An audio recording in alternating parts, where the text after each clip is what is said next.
Bonjour Florian Carpentier. Bonjour. Vous êtes charpentier installé à Trois-Rivières. Vous êtes installé depuis combien de temps? Et 11 ans. Vous êtes en train de travailler sur quoi actuellement?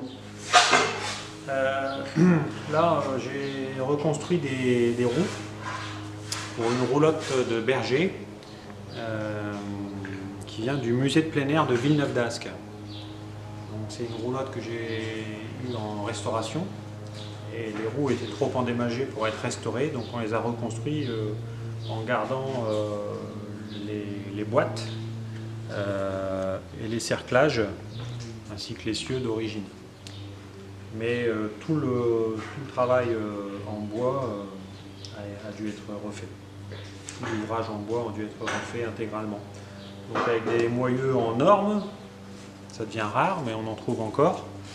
Donc des ormes abattus dans le village, il y a 3 ans, et séchés, ont été tournés, ferrés à chaud, et puis le reste de la roue en chêne et en acacia, en robinier. Voilà.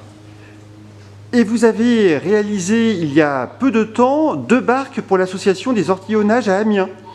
Alors oui, on vient de livrer le week-end dernier une barque de 10 mètres, une barque pour le transport de passagers. C'est la première de ce type que je réalise pour eux. On avait déjà travaillé ensemble par le passé. Ça fait 9 ans que je réalise des barques en bois, plutôt pour des pêcheurs, chasseurs, maraîchers, des bateaux de 4-5 mètres, depuis 9 ans. Donc à peu près le parc Astérix également l'année dernière, à qui on en a livré 7. Là, c'est le premier bateau pour le transport de passagers que nous réalisons, qui fait donc 10 mètres et qui a une capacité de 12 passagers, plus le pilote, 13 personnes.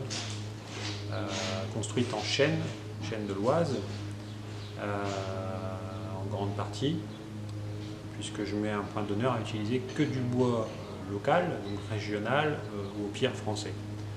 Voilà. Et vous travaillez essentiellement du chêne, d'une façon générale. Oui, c'est en bois locaux, c'est le bois durable, local. On a un petit peu de châtaignier aussi disponible, qui me permet de faire quelques ouvrages de charpente avec. Ce sont des petits arbres qu'on a localement, donc on fait certaines pièces en châtaignier. Et puis le chêne beaucoup, le peuplier également, on a beaucoup de peupliers localement. Donc j'essaie de le valoriser du mieux possible. Bon, ce n'est pas un bois qu'on peut exposer dehors aux intempéries, mais pour des charpentes qui sont abritées, il convient tout à fait et offre des belles performances. Donc on essaie de valoriser au mieux chaque essence de bois qui s'offre à nous, sans aller mettre en œuvre des bois traités, industrialisés, lamellés collés, contre-collés, tous ces bois, disons, pollués. Parce que le bois c'est écologique quand il est massif, naturel. À partir du moment où on l'a saturé de colle ou de produits de conservation, c'est plus si écologique que ça. On est d'accord, pour vous, être charpentier, être artisan charpentier, c'est aussi toute une philosophie de vie. Oui, c'est carrément un art de vivre, ouais, sûrement. C'est carrément un art de vivre, c'est une façon de mettre en lien mes valeurs, mes aspirations, mon métier, et puis également de trouver du sens à ce que je fais en ayant un métier qui soit utile, qui ne soit pas nocif, qui ne porte pas, qui ne participe pas à dégrader l'environnement, la planète, qui est déjà bien assez mal en point comme ça. Donc avoir des constructions qui soient durables dans le temps, soutenables, c'est-à-dire qu'elles n'impactent pas trop, ou le moins possible, l'environnement, d'avoir une empreinte la plus faible possible, d'avoir des réalisations qui durent dans le temps, qui soient saines, qui ne dégradent pas la santé. Une maison, ça sert à vous protéger, pas à vous altérer la santé avec des composés organiques volatiles, des produits chimiques en tout genre, enfin, voilà. voilà les préoccupations qui sont les miennes. Également, ce qui est très important aussi pour moi, c'est d'avoir un travail qui soit le plus humain possible. On a plusieurs façons de réaliser un même ouvrage, soit avec une machine sophistiquée, soit avec du temps de main d'œuvre.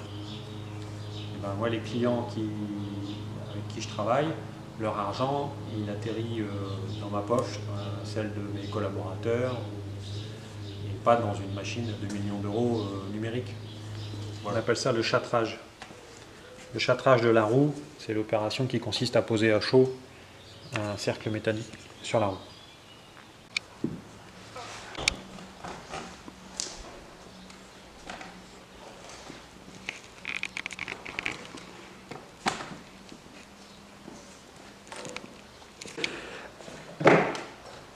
Alors, Florian Carpentier, là, vous travaillez sur une pièce de charpente de l'église de Folleville.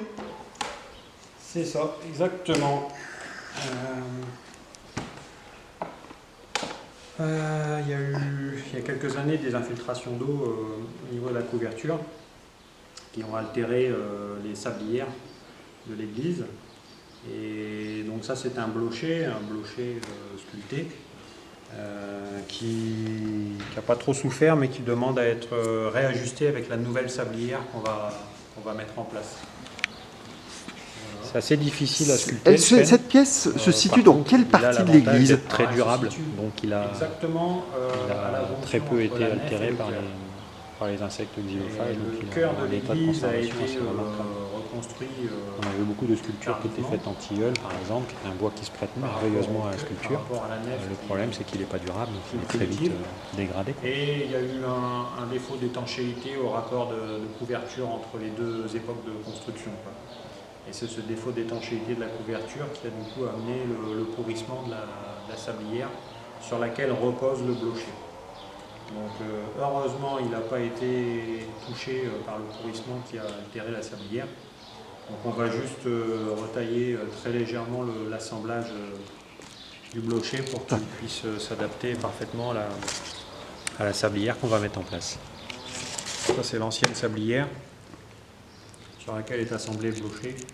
Et voilà, comme elle a été dégradée totalement par l'eau, on va restituer une sablière là, de 2 mètres qui va être greffée sur la partie qui était encore saine et qu'on va pouvoir conserver. Et puis on va restituer également les moulures et puis la patine dessus.